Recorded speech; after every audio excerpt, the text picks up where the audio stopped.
नमस्कार दोस्तों, स्वागत है आपका स्टडी एज में। ये हमारा सेट नंबर 9 जिसमें हम कर रहे थे एक शब्द में उत्तर। ये जो कि आपके कक्षा 10वीं के गणित का जो बोर्ड परीक्षा होगी उसमें बहुत ही महत्वपूर्ण सिद्ध होगा। तो चलिए स्टार्ट करते हैं। पहला प्रश्न है, बिंदु ए 1 2 और बी 3 4 को मिलाने वाली रेखा के मध्य बिंदु के निर्देशांक क्या होंगे। मान लीजिए कोई रेखा है, इसके 1 2 इसके निर्देशांक हैं 1 2 और इस बिंदु के निर्देशांक हैं, इसको हम ए नाम ले देते हैं, इसको बी नाम दे देते हैं 3 4। तो इसके मध्य बिंदु के निर्देशांक निकालने के लिए हमें क्या करना है, इस x1 ये y1 होगा और ये होगा x2 और ये होगा y2। तो हमें xy निकालना है। तो xy निकालने के लिए हमें क्या करना पड़ता है, x1 धन x2 बटे 2। इसी तरह y के निर्देशांक निकालना है तो y1 प्लस y2 बटे 2। अब इसका मान रख दीजिए, x1 का मान क्या है 1 धन x2 का मान क्या है, यहाँ से देखना है 3 बटे 2। ये हो गया 3 2 3 और 1 4 और बटे 2 2 दूनी 4। तो x के निर्देशांक हमारा हो गया 2। इसी तरीके से y1 की वैल्यू है 2, y2 की वैल्यू है 4। भाग लगा देंगे 2 से, बराबर क्या आएगा 4 2 6 6 बटे 2। ये हो गया 2 3 6। तो y बराबर हो गया हमारा 3। इस तरीके से हमें मध्य बिंदु के निर्देशांक ज्ञात करना है।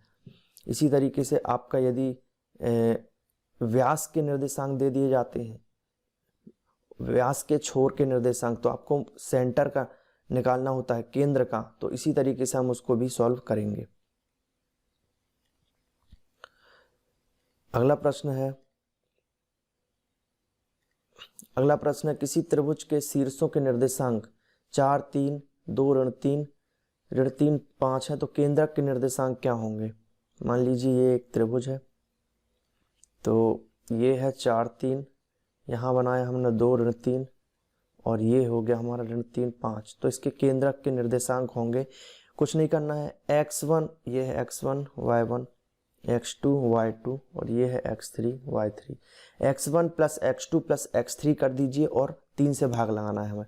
तो 4 प्लस 2 4 2 6 6 में से 3 चला गया, कितना बचा 3 3 बटे 3 बराबर 1 आ गया। तो x का निर्देशांक हो गया हमारा, यहाँ है xy, x के निर्देशांक हो गए हैं 1। इसी तरीके से y के निर्देशांक हो जाएंगे 3 3 प्लस -3 हो जाएगा 0 और -3 में यहाँ तो ये हो गया 0 प्लस 5 करेंगे तो बचा हमारे पास सिर्फ 5 5 का भाग लगा देंगे 3 में, तो ये हो गया हमारा 5 बटे 3।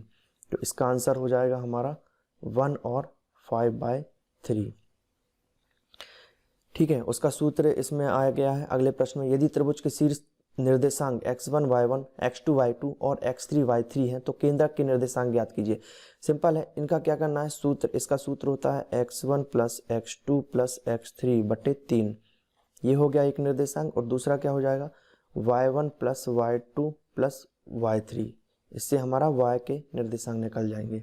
इस सूत्र से हमें केंद्रक निकालना होता है। मूल बिंदु के निर्देशांक क्या होंगे, सबसे सरल क्वेश्चन है ये। मूल बिंदु के निर्देशांक होते हैं 0 0। नेक्स्ट है, यदि 10 मीटर ऊंचे एक वृक्ष की छाया 10 करनी 3 मीटर है, तो सूर्य का उन्नयन कोण कितना होगा। तो मान लीजिए हमारा ये क्या है, वृक्ष है जो कि 10 मीटर ऊंचा वृक्ष है और उसकी छाया बनेगी 10 करनी 3। इसमें हम यूज करेंगे किसका, tan थीटा का, क्योंकि हमारे पास है लंब और आधार। और आपको पता है tan थीटा बराबर होता है लंब बटे आधार।